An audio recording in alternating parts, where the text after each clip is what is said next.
দক্ষিণের জেলা পিরোজপুর, সেই পিরোজপুর জেলা থেকে আমরা এসেছি। আমি পিরোজপুর জেলা বিএনপির কনভেনার সদস্য সচিব গাজী ওয়াহিদুজ্জামান লাবলু, আমাদের ত্রাণ কমিটির সম্মানিত আহ্বায়ক অ্যাডভোকেট আবুল কালাম আকন সহ, এবং আমাদের ভান্ডারিয়ার সভাপতি আহমদ সোহেল মঞ্জুর সুমন, আমাদের কাউখালীর সাধারণ সম্পাদক এইচ.এম. দিন মোহাম্মদ সহ নেতৃবৃন্দ, আমাদের জেলা কমিটির সদস্য জাকির হোসেন, আমাদের পৌর বিএনপির সাধারণ সম্পাদক কমিশনার সরোয়ার সহ নেতৃবৃন্দ রয়েছে।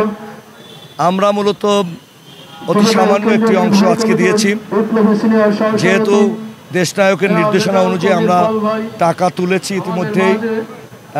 আজকে থেকে আমরা মূলত টাকা জমা দেওয়ার তারিখ নির্ধারণ করেছি। এ কারণে আজকে মাত্র 3,30,000 টাকা আমরা জমা দিয়েছি। আগামীকালও ইনশাআল্লাহ 5 লক্ষাধিক টাকা আমরা জমা দিতে পারবো। সাধারণ মানুষ তারেক রহমানের আহ্বানে সাড়া দিয়ে, নেতাকর্মীরা সাড়া দিয়ে তাদের প্রত্যাহিক যে ব্যয় সেই থেকে সংকোচন করে আমাদেরকে অর্থ দিয়েছেন। আমরা বিএনপির ত্রাণ তহবিলে জমা দিয়েছি। এই আমরা জানি বিগত দিনেও ভারত সৃষ্ট বন্যার কারণে আমাদের অঞ্চল প্লাবিত হয়েছে, এবারও তাই হলো। আমরা ভয় পাই না। আমরা দেশনেত্রী বেগম খালেদা জিয়ার নেতৃত্বে, মহান আল্লাহর রহমতে আমরা ঐক্যবদ্ধভাবে এই দুর্যোগ এবং যে কোনো দুর্যোগ, যে কোনো অন্যায় অবিচার, যে কোনো খারাপ কাজে প্রতিহত করব ইনশাআল্লাহ। এখন অনুভূতি উপলব্ধি করার সময়টি পাইনি, কারণ আমাদের ভয় আছে, ভীতি আছে। আমরা যেমন মুক্ত আমাদের সন্তানরা করেছে, আমরা সহায়তা করেছি। পাশাপাশি একদল হায়না একটা মাত্র হেলিকপ্টার উড়ে গেছে, তার সহযোগীরা তো বাংলায় বসবাস করছে। অতএব আমরা ভীত সন্ত্রস্ত নই। আমরা চোখ কান খোলা রাখছি, যাতে এই দেশের মানুষ মুক্ত বাতাসে, সুন্দর বাংলাদেশে, স্বনির্ভর বাংলাদেশে বসবাস করতে পারে।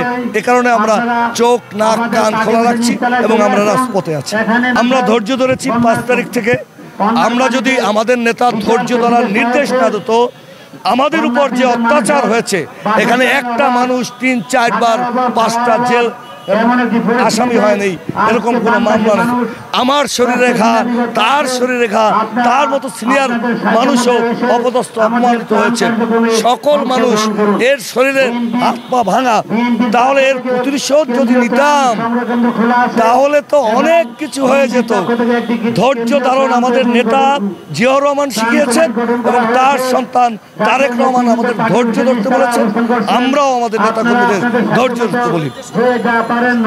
তাদের আত্মার মাগফিরাত কামনা করি এবং তাদের রক্ত রঞ্জিত এই বাংলাদেশে আমরা মুক্ত বাতাসে উঠছি। ইনশাআল্লাহ তাদের তো ঋণ শোধ করা যাবে না, শোধ করার কোনো উপায় নাই। তবে তাদের রক্তের সাথে বেইমানি না করে তাদের ঋণ শোধ করা সম্ভব।